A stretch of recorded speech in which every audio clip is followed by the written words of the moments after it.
Now here the question is, show that this integral from 0 to infinite e to the power minus alpha x into sine beta x upon x dx is equal to tan inverse beta upon alpha when alpha is greater than or equal to 0.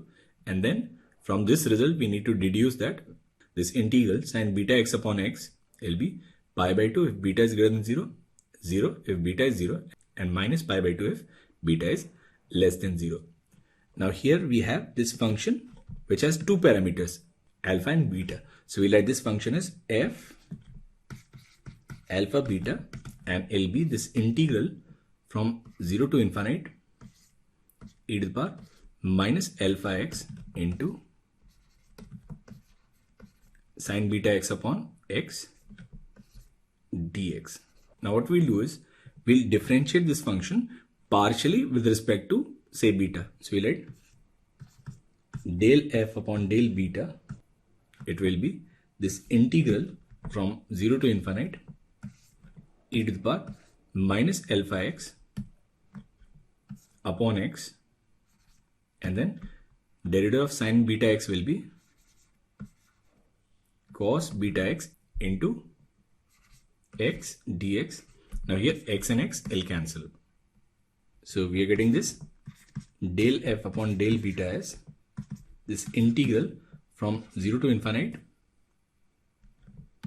e to the power minus alpha x into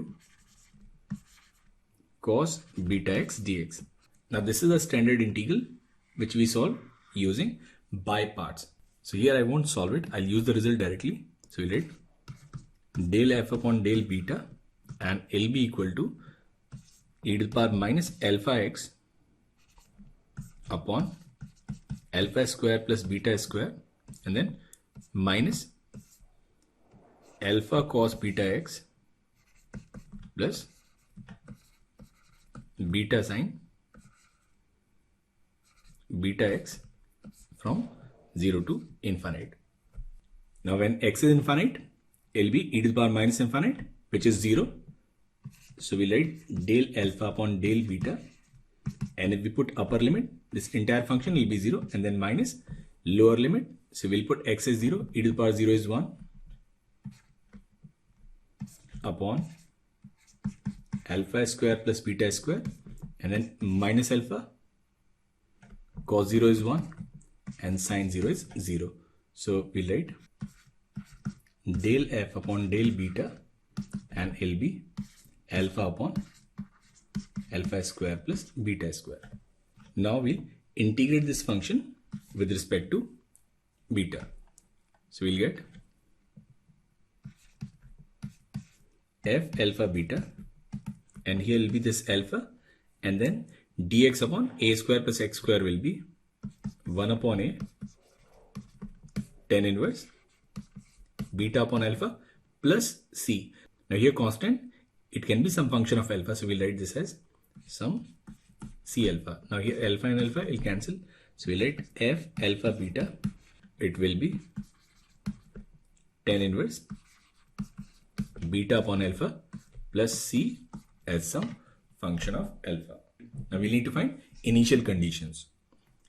If we put beta as 0, we'll get f alpha comma 0, and then here we'll have sine 0.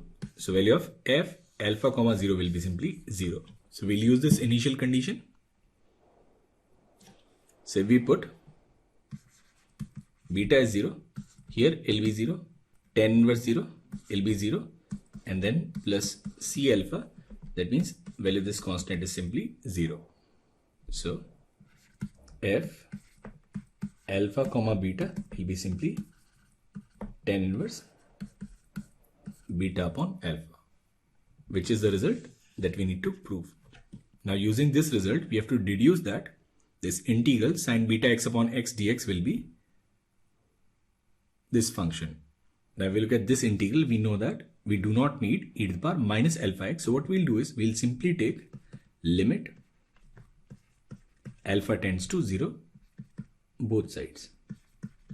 Now if we take limit alpha tends to 0, it'll be e to the power 0, which is 1. So we can write this integral from 0 to infinite sine beta x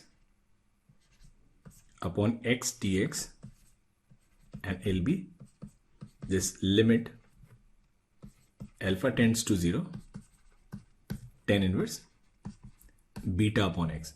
Now value of this limit will depend on beta.